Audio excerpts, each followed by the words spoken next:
బెంగాలీ కూడా నేర్చుకుంటున్నాను. రేపు మనకి పెళ్ళయ్యాక ఇబ్బంది అవ్వకూడదు కదా. ఏంటే వచ్చినప్పటి నుంచి అదోలా ఉన్నావు?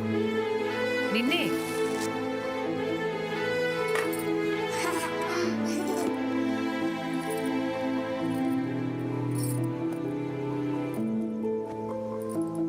గాయత్రి, అత్తమ్మ, ఆదిత్య అంత అబద్ధమక్క. ఏంటి? డబ్బుల కోసం ఆవిడ ఆడిన డ్రామా. ఏం మాట్లాడుతున్నావు? కల్లో కూడా అనుకోలేదు ఇలా కలిసి వచ్చేసిందేంటో అనుకున్నా.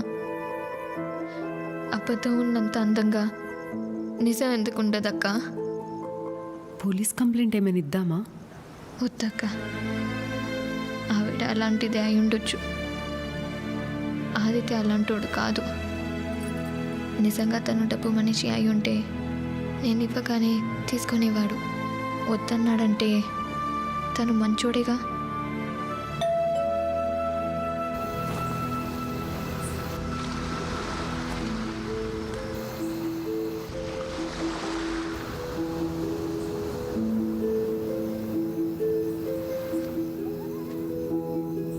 ఏం లేదు, అమ్మకి సడన్గా సీరియస్ అయింది. సర్జరీ చేయాలంటున్నారు డాక్టర్లు.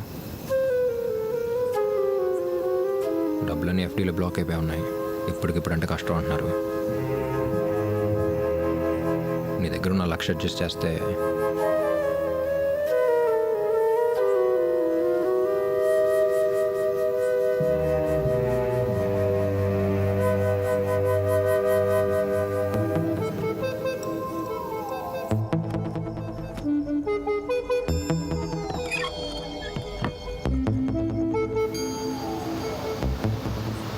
థ్యాంక్స్.